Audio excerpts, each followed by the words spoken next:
Welcome to our YouTube channel Success Thunder. तो आज हम लोग अगेन एक डे बेस्ड पजल के साथ हैं, जिसमें कि डे बेस्ड अरेंजमेंट है।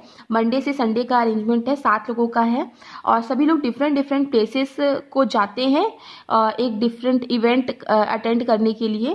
ठीक है, पर ज़रूरी नहीं कि इसी क्रम में हो। तो पहले आप क्वेश्चन का एक बार स्क्रीनशॉट ले लें। ठीक है, ये एक क्वेश्चन है। इसके साथ हम लोग एक और पजल का क्वेश्चन भी सॉल्व करेंगे, स्मॉल पजल है। ठीक है, तो ये सभी क्वेश्चन सॉल्व करते हैं। तो पहले चलिए क्वेश्चन को पढ़ना शुरू करते हैं। लाइन बाय लाइन क्वेश्चन को पढ़ेंगे, उसकी मीनिंग को समझेंगे। उससे पहले अगर आप चैनल पे न्यू आए हैं तो चैनल को सब्सक्राइब कर दीजिए, वीडियो को लाइक और शेयर कर दीजिएगा। चलिए क्वेश्चन को पढ़ना शुरू करते हैं। तो क्वेश्चन में लिखा है 7 persons are going to attend an event on 7 different days of the week starting from Monday to Sunday. ठीक है, मंडे से संडे 7 डिफरेंट डेज में डिफरेंट प्लेसेस में डिफरेंट इवेंट्स को अटेंड करने जाते हैं, but not necessarily in the same order. But जरूरी नहीं कि इसी क्रम में हो। तो अभी यहाँ पर्सन्स का नाम नहीं दिया है, पर्सन का नाम हमें क्वेश्चन में आगे मिलेगा। प्लेस का नाम दिया है हम्पी, लद्दाख, आगरा, नैनीताल, जैसलमेर, वाराणसी और Kerala, but not necessarily in the same order. आगे लिखा है 2 persons go between B and the one who is going to Agra. तो देखिए ये डे बेस्ड अरेंजमेंट है, तो हम लोग इसमें जो डेज है ना उसको फिक्स कर सकते हैं। तो सबसे पहले हम डे को फिक्स कर लेते हैं। Monday, Tuesday, Wednesday, Thursday, Friday, Saturday और संडे। ठीक है, एक बना लेते हैं, इसका लाइंस ड्रॉ कर लेते हैं। आगे लिखा है 2 persons go between B and the one who is going to Agra. तो मतलब बी और वो बंदा जो कि आगरा जाता है, इन दोनों के बीच में 2 लोग जा रहे हैं। ठीक है, तो इस चीज को हमने नोट कर लिया कि बी और वो बंदा जो आगरा जाता है उन दोनों के बीच 2 लोग जा रहे हैं। Not more than 1 person goes after F who goes to Jaisalmer.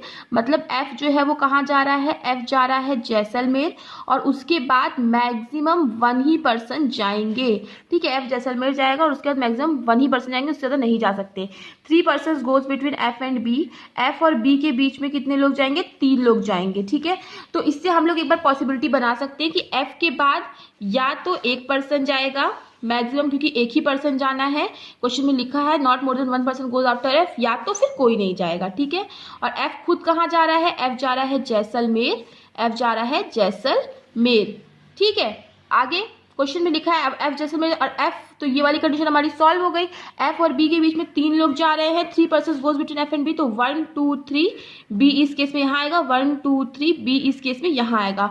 और कहता है बी और आगरा के बीच में 2 है, तो ऊपर तो जगह है नहीं, तो 1 2 आगरा कहीं ना कहीं नीचे ही आएगा। इस केस में भी आगरा नीचे आएगा, 1 2 आगरा यहाँ पे आएगा। तो देखिए हमारी तीनों की तीनों कंडीशन सॉल्व हो गई।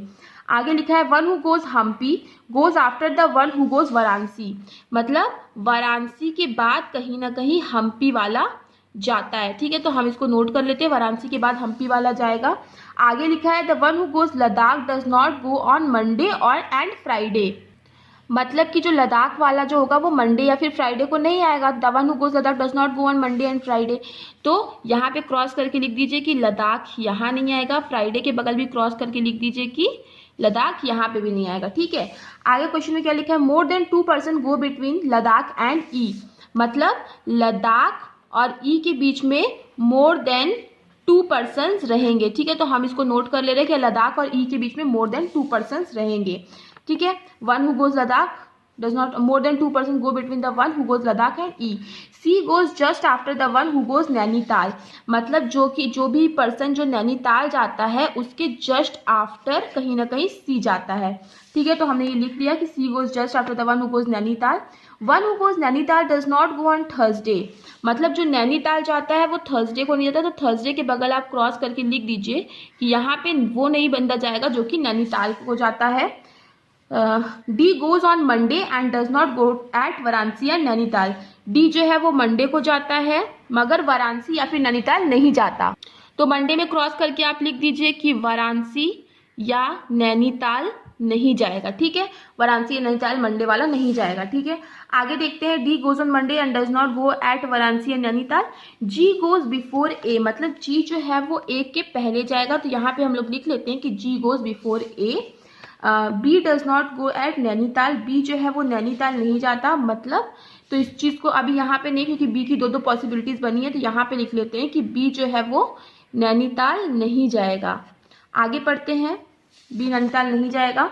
ए डज नॉट गो लद्दाख, ए जो है वो लद्दाख नहीं जाएगा। तो यहीं पे लिख लेते हैं कि ए जो है वो यहाँ पे, जहाँ पे ए के बारे में लिखा हुआ है कि ए लद्दाख नहीं जाएगा। अच्छा, अब इस चीज़ को हम लोग एक बार फिक्स करने की कोशिश करते हैं। किस चीज़ को हम लोग फिक्स कर सकते हैं? लद्दाख और ई के बीच में मोर देन 2% होंगे, मतलब किसी भी हाल में 3 तो होंगे ही होंगे। तो मान लो कि ई यहाँ बैठाते हैं तो 1 2 3 लद्दाख यहाँ पे आएगा, ठीक है। और मान लो कि ई यहाँ बैठेगा तो 1 2 3 कहीं पे भी लद्दाख आने की प्लेस नहीं बचेगी। मान लीजिए ई को यहाँ बैठाएंगे तो 1 2 3 लद्दाख यहाँ पे नहीं आ सकता क्योंकि यहाँ पे ऑलरेडी मना किया गया है। तो ई मान लो यहाँ बैठाएंगे तो 1 2 3 लद्दाख यहाँ पे या तो आ सकता है या तो फिर यहाँ पे आ सकता है, ठीक है। तो चलिए इसको फिक्स करने की कोशिश करते हैं। तो एक बार इस कंडीशन में ई को यहाँ बैठाते हैं, 1 2 3 लद्दाख को यहाँ बैठाते हैं, क्योंकि ई और लद्दाख के बीच में मोर देन 2% तो रहने ही रहने वाले हैं। तो आइए चलिए एक ई के लिए एक और जगह इस कंडीशन में यहाँ पे भी बन सकती है। तो चलिए इसको हम एक बार और फिर से ड्रॉ कर लेते हैं। एफ जैसलमेर, आगरा और ई को यहाँ ड्रॉ कर लेते हैं। तो ई के लिए 1 2 3 लद्दाख चाहे यहाँ पे भी आ सकता है चाहे यहाँ पे भी आ सकता है, तो 2 जगह लद्दाख की बनेगी। तो अभी हम इसको बस ऐसे ही लद्दाख और लद्दाख ऐसे लिख देते हैं, अभी इसको फिक्स नहीं कर सकते हैं, ठीक है। अब यहाँ देखते हैं, मान लो ई को आप यहाँ रखते हो तो 1 2 3 लद्दाख यहाँ पे आ नहीं सकता है। ई को आप यहाँ रखोगे तो लद्दाख के लिए कोई जगह नहीं, ई को यहाँ रखोगे तो 1 2 3 लद्दाख यहाँ पे आएगा नहीं। तो एक ही जगह केवल बचती है कि आप ई को यहाँ रखो, 1 2 3 लद्दाख यहीं पर आ जाए और कोई जगह यहाँ बचती नहीं है। तो ये वाला हमारी कंडीशन क्या हो गई, सॉल्व हो गई। आगे लिखा है नैनीताल के जस्ट बाद में सी आएगा। तो देखिए सी की मान लो सी यहाँ बैठा होगे तो नैनीताल यहाँ पे आ सकता है, सी यहाँ बैठा होगे तो नैनीताल यहाँ पे भी आ सकता है, ठीक है। और सी के लिए और कोई जगह नहीं है, लेकिन एक चीज़ है कि नैनीताल कभी थर्सडे में तो आएगा नहीं, तो सी आप यहाँ बैठाओ और नैनीताल यहीं पे आएगा। अब आगे बढ़ते हैं, मान लीजिए सी को यहाँ बैठाते हैं इस केस में, तो नैनीताल यहाँ पे नहीं आ सकता क्योंकि थर्सडे है। सी यहाँ बैठाते हैं तो नैनीताल यहाँ पे भी नहीं आ सकता क्योंकि बी कभी भी नैनीताल के पास नहीं जाता, बी नैनीताल को नहीं जाता।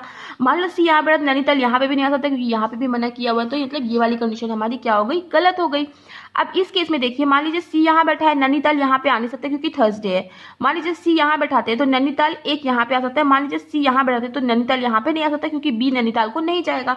तो इस केस में केवल एक ही जगह बची, सी यहाँ पे नैनीताल यहाँ पे। जैसे ये फिक्स हुआ, लद्दाख भी हमारा फिक्स हो गया कि लद्दाख यहाँ पे आएगा और ये कंडीशन भी हमारी सॉल्व हो गई। और क्या बोला, वाराणसी के बाद कहीं ना कहीं हम्पी आएगा, ठीक है। तो देखो वाराणसी यहाँ पे तो आता नहीं है, तो इसका मतलब क्या होगा, वाराणसी यहाँ पे आएगा और हम्पी यहाँ पे आएगा। इस केस में भी सेम चीज होगी कि वाराणसी यहाँ पे आएगा और हम्पी यहाँ पे, ठीक है, यहाँ पे आ जाएगा। और वाराणसी क्योंकि यहाँ पे तो आएगा नहीं, तो ये कंडीशन भी हमारी सॉल्व हो गई। और क्या बोला, जी के बाद कहीं ना कहीं ए आएगा, तो इस केस में जी के बाद ए यहाँ पे आ गया, इस केस में जी के बाद ए यहाँ पे आ गया। एक और चीज बोली गई थी क्वेश्चन में कि ए कभी भी लद्दाख नहीं जाएगा, तो इस केस में तो ए लद्दाख जा रहा है, तो ये कंडीशन हमारी क्या हो गई, गलत हो गई। मतलब यही कंडीशन एक सही बनती है, केवल एक प्लेस का नाम फिक्स करना बाकी रह गया। उस प्लेस का नाम हम देख लेते हैं, केरला। तो केरला कहाँ पे आ जाएगा, केरला यहाँ पे आ जाएगा, ठीक है। तो ये वाली कंडीशन हमारी बिल्कुल सही बन गई है। चलिए अब साथ में एक क्वेश्चन और सॉल्व कर लेते हैं।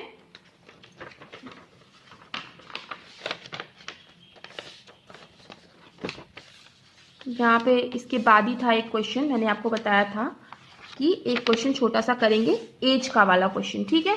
ये एज वाला क्वेश्चन है, चलिए इसको सॉल्व करते हैं। तो क्वेश्चन में लिखा है 6 persons in the family having 6 different age, 6 लोग हैं, सबकी 6 डिफरेंट एज है। P is older than Q, तो P जो है वो Q से बड़ा है। T is older then P, T जो है वो P से बड़ा है। आगे लिखा है S is younger than R, R से S छोटा है। P is third youngest in the family, मतलब 1 2 3, P यहाँ पे आएगा, टोटल 6 लोग हैं तो 3 4 5 6। P is third youngest in the family. R is younger than V, R जो है वो V से छोटा है एंड ओल्डर देन S, तो ओल्डर देन S है क्योंकि ऑलरेडी आप बोला था S is younger than R।